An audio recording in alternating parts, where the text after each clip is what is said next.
For centuries, historians have celebrated kings, generals, and revolutions as the forces that shaped our world. But lurking in the shadows of history was another, far greater power: weather.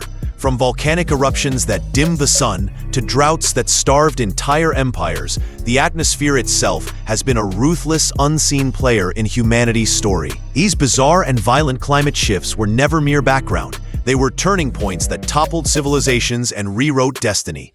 Today, we'll uncover 10 of the most shocking weather events that changed the course of history forever. Number 1, we have the volcanic winter of 536, a century of darkness and rebirth. When historians call the year 536 AD the darkest year in human history, it is not merely a metaphor, it is literal. According to the Roman scholar Procopius, the sun's light was dimmed to such an extent that it appeared as though the world had been plunged into perpetual eclipse. The phenomenon was caused by a catastrophic volcanic eruption, or perhaps several massive blasts, which hurled sulfur-rich aerosols into the stratosphere. These particles lingered for more than a year, blocking sunlight and cooling global temperatures by nearly 2.5 degrees Celsius. What followed was nothing short of apocalyptic. Crops failed across Europe and Asia, with Irish chronicles recording the failure of bread, while in China, snow fell in summer, crippling food supplies and spreading famine. This marked the beginning of the late antique Little Ice Age, a century-long climate anomaly that reshaped civilizations. The Roman Empire, already weakened by internal strife, was pushed further toward decline as war, migration, and disease outbreaks like the Plague of Justinian, 541 AD, compounded the misery. Entire populations were displaced, and in Scandinavia, elites buried vast hoards of gold, possibly ritual sacrifices to gods, in desperate hopes of bringing back the sun. More than a single disaster, the volcanic winter of 536 became a turning point in human history, illustrating how fragile societies were when confronted with abrupt climate change. It stands as a chilling reminder that the Earth's atmosphere, once disturbed, can unleash global consequences on a scale far greater than any empire's power. At number 2, we encounter the Great Famine of 1315-1317. Europe drowned in endless rain. Imagine a world where the skies refused to clear, where harvest after harvest rotted before it ripened, and where survival itself became a daily battle against hunger. That was the grim reality of the Great Famine of 1315-1317. One of medieval Europe's most haunting environmental catastrophes. Beginning in the spring of 1315, unrelenting torrential rains blanketed much of northern Europe, transforming fertile fields into swamps. The grain failed to mature, hay could not be dried for livestock, and famine tightened its grip on rich and poor alike. Sheep and cattle herds, deprived of feed, perished in staggering numbers, with some regions losing up to 80% of their livestock. Wheat prices skyrocketed by more than 300%, making bread a dietary staple and unattainable luxury for most families. Chronicles paint horrifying scenes of desperation and cannibalism, with accounts of prisoners consuming fellow captives and starving mothers resorting to unthinkable acts. The famine's cruelty did not discriminate. Even kings such as Edward II of England struggled to secure food for their courts. Although the rains eventually ceased, the psychological and physical scars endured, leaving a population weakened and vulnerable. This environmental disaster, confirmed by tree ring evidence as one of the wettest periods in centuries, acted as a grim prelude to the Black Death of the mid-14th century, which exploited the malnourished, fragile populace. The Great Famine revealed the fragility of human civilization when climate and weather turn hostile, making it one of the most bizarre and terrifying natural events that reshaped Europe's destiny.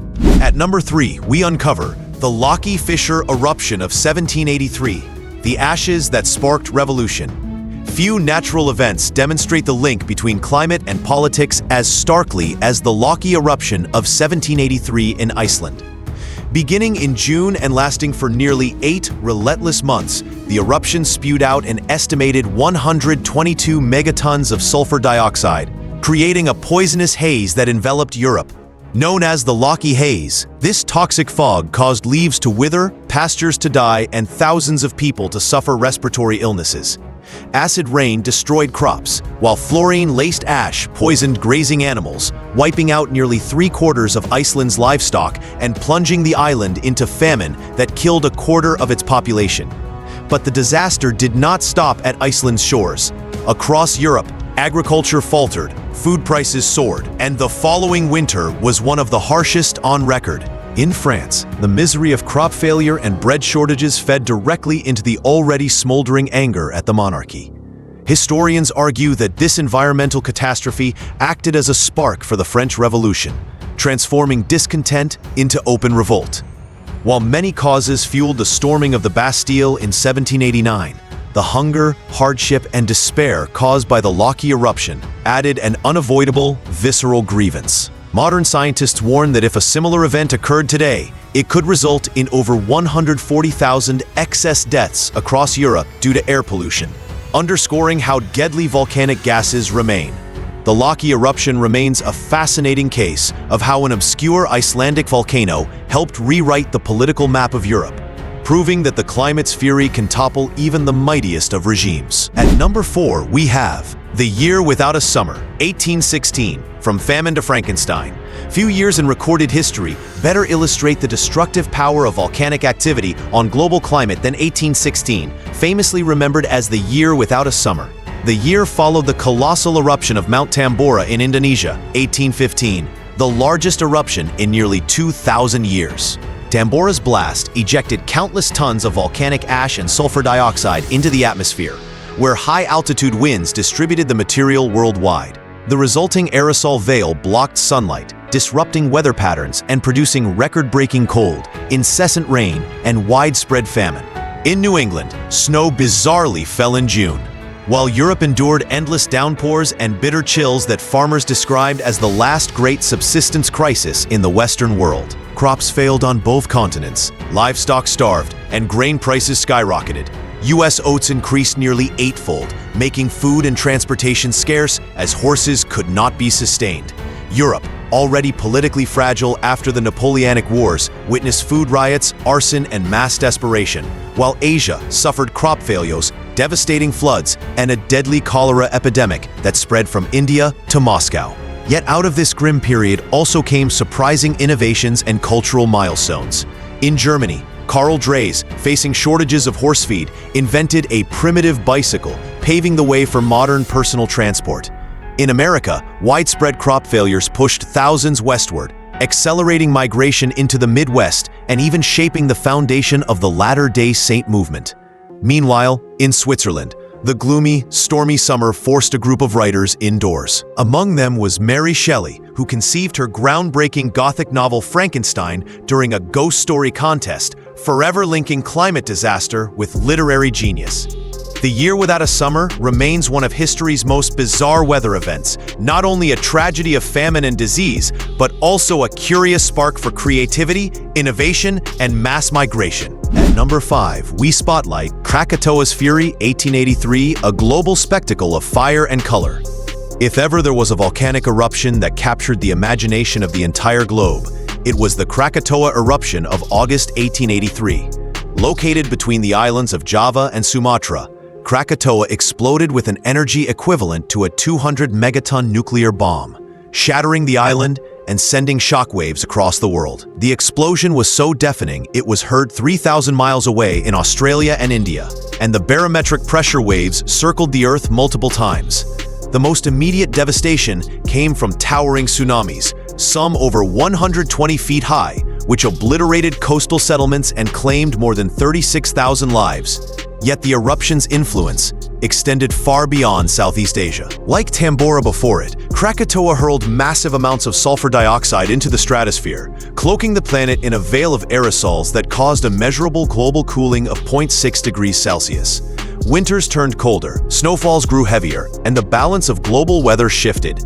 But Krakatoa was unique in another sense. It became a visual and scientific phenomenon. The aerosols scattered sunlight into surreal displays, producing brilliant sunsets of crimson, gold, and violet that astonished observers worldwide and inspired artists such as Edvard Munch, whose painting The Scream is thought to reflect the eruption's blood-red skies. For over a year, the world experienced the strange sight of blue moons caused by atmospheric particles filtering red light. Unlike earlier volcanic events, Krakatoa's eruption occurred in an age of telegraphs and steamships, allowing scientists to document its climatic and visual effects in real time. This global exchange of data not only advanced modern volcanology, but also made the event one of the first truly worldwide shared natural spectacles. Krakatoa demonstrated in unforgettable fashion how a single volcanic eruption could both devastate and captivate the planet, leaving a legacy of science, art, and awe. At number 6, we uncover the 4.2 kiloyear event, the silent collapse of the Bronze Age world. Not all climate disasters are sudden explosions of fire and ash. Some are slow-motion catastrophes, creeping across centuries until entire civilizations unravel. Such was the case with the 4.2 kiloyear event around 2200 BCE, one of the most severe and mysterious climatic downturns of the Holocene epoch. Evidence from sediment cores, cave records, and ancient texts reveals a dramatic period of megadrought and aridification spanning much of the 22nd century BCE. Theories suggest that a weakening of global ocean circulation, possibly linked to the Atlantic Meridional Overturning Circulation (AMOC), altered monsoons and reduced rainfall across key regions. The consequences were devastating. In Mesopotamia, water shortages and crop failure crippled agriculture, leading to the collapse of the Akkadian Empire, once the world's first great multi-ethnic state. In Egypt, the Old Kingdom, famed for its pyramid-building pharaohs, entered a period of political fragmentation and famine. Across the Indus Valley, one of humanity's earliest urban cultures began to decline, with populations migrating eastward in search of fertile lands. Archaeological evidence from the Arabian Peninsula and Syria suggests entire cities were abandoned as desertification spread. What makes the 4.2 kiloyear event especially haunting is how it revealed the vulnerability of complex societies to long-term climate instability. Civilizations that had thrived for centuries on centralized agriculture and irrigation suddenly found themselves undone by prolonged scarcity. Though scholars still debate whether this was a single global drought or overlapping regional crises, the synchronicity of collapses across multiple civilizations suggests a profound climatic tipping point. This event stands as a warning across millennia. The very strengths that allow empires to flourish, dense populations, elaborate infrastructure, reliance on steady climate, can transform into fatal weaknesses when the environment turns hostile. The 4.2 kiloyear event thus remains a silent yet catastrophic marker of how weather can quietly end ages of greatness. At number 7, we have the classic Maya collapse, a cautionary tale of human-amplified drought.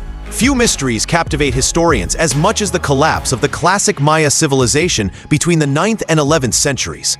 Once thriving with magnificent cities like Tikal, Copan, and Palenque, the Maya heartland became abandoned, leaving behind vine-draped ruins swallowed by the jungle. Modern science has uncovered a likely culprit, a series of prolonged megadroughts, the most severe in Maya prehistory. Sediment cores, lake records, and stalagmite studies show drastic reductions in rainfall, crippling the water-dependent Maya agricultural system. But what makes this collapse particularly chilling is that it was not only nature that doomed the Maya, it was their own success. To sustain one of the densest populations of the ancient world, the Maya cleared vast forests for agriculture. This deforestation reduced atmospheric moisture, increased surface heat, and weakened local rainfall cycles, effectively worsening the droughts in a destructive feedback loop. With crops failing, food reserves dwindled, and reservoirs drying up, the once mighty kingdoms fell into warfare, political fragmentation, and societal collapse. Populations plummeted, and great cities were abandoned to the jungle.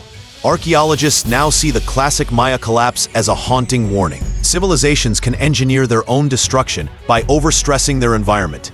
The Maya story is not simply about drought, but about how human ambition, deforestation, and climate instability combine to unravel an advanced society. This cautionary tale resonates today, reminding us that environmental mismanagement in the face of climate stress can accelerate collapse, even for the most sophisticated civilizations. At number 8, we reveal the Great American Dust Bowl when the sky fell on the plains. During the 1930s Great Depression, America faced not only economic collapse, but also one of the worst environmental disasters in its history, the Dust Bowl. Stretching across the Great Plains, this catastrophe was the result of an unforgiving drought, combined with decades of reckless farming practices. Settlers had plowed up the deep-rooted native grasses that had anchored the soil for thousands of years, leaving the land exposed and fragile. When rainfall vanished, the soil turned into dust, and powerful winds whipped it into towering black blizzards, some stretching miles wide and thousands of feet high. These choking storms blotted out the sun, buried homes, and stripped entire farms of fertile earth. Agricultural losses skyrocketed, costing an estimated $25 million per day, intensifying the misery of the Great Depression. Crops withered, livestock perished, and families sank into poverty. With mortgages unpaid and fields barren, hundreds of thousands of families abandoned their farms, migrating westward in search of survival. These Dust Bowl refugees, often labeled Okies, were met with hostility and discrimination in California. But their struggle became immortalized in American culture through John Steinbeck's The Grapes of Wrath and Woody Guthrie's haunting folk ballads. Beyond human suffering, the Dust Bowl also served as a powerful wake-up call about environmental stewardship. It spurred the creation of the Soil Conservation Service, which introduced new farming techniques to restore and protect the land. The Dust Bowl remains a defining chapter in U.S. history, a stark reminder that when human activity collides with extreme weather, the results can reshape not only landscapes, but also the destiny of a nation. At number 9, we explore the Little Ice Age, a period of widespread misery and unintended consequences. From the 14th to the mid-19th century, the Northern Hemisphere endured a prolonged cooling period known as the Little Ice Age. While the exact causes remain debated, ranging from reduced solar activity during the Maunder Minimum to volcanic activity and changes in ocean circulation, the effects were profound. Average global temperatures dropped by about 1 degree Celsius, shortening growing seasons and pushing glaciers to advance across Europe and North America. The consequences were devastating. In Iceland, grain cultivation became impossible, and sea ice extended so far south that fishing and trade routes were cut off, reducing the population by nearly half. In the Alps, glaciers advanced into villages, crushing farms and flooding valleys when ice-dammed lakes burst. Across Europe, repeated harvest failures led to famines, uprisings, and mass hardship. Yet the Little Ice Age was not a story of misery alone. It also forced human adaptation and creativity. Cold winters and frozen rivers led to the rise of winter fairs on London's River Thames and inspired Dutch painters to create iconic winter landscapes that are now central to European art history. The colder climate also encouraged innovations in shipbuilding, agriculture, and heating technology, pushing societies to evolve in response to environmental stress. The Little Ice Age demonstrates a paradox of history. While climate change can unleash widespread suffering, it can also ignite ingenuity, cultural transformation, and resilience. It remains a striking example of how centuries-long weather shifts can leave deep imprints not only on survival, but on art, science, and identity. At number 10, we conclude with General Winter 1812, the myth and reality of Napoleon's defeat. One of the most enduring legends of military history is that Napoleon Bonaparte was defeated by General Winter during his ill-fated invasion of Russia in 1812. While the brutal cold of the Russian winter played a role, modern research reveals a far more complex and more terrifying story. Napoleon's campaign began in the summer, with a massive army of over 600,000 soldiers.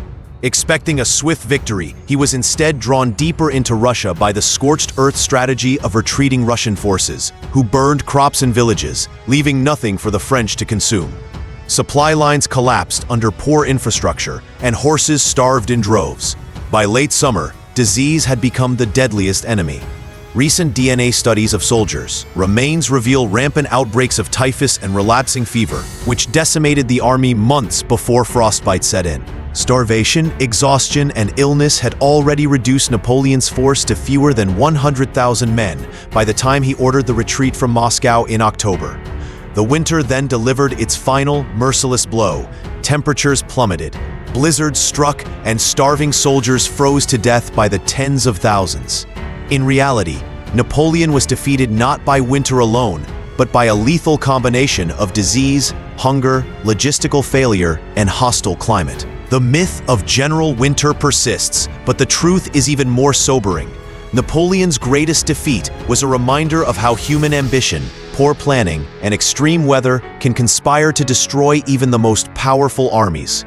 It remains a legendary testament to the unforgiving role climate plays in shaping the course of history. The stories of these 10 moments remind us that history is not written by human hands alone, but also by the silent, unstoppable force of the sky above us. From volcanic winters that darkened empires, to droughts that drove civilizations to collapse, weather has been both a destroyer and a strange catalyst for human ingenuity. It is a humbling reminder of how fragile our world truly is and how dependent we remain on the Earth's shifting moods. If you found this journey through history as fascinating as we did, don't forget to like, comment your thoughts, and subscribe for more incredible stories of the past that still shape our present.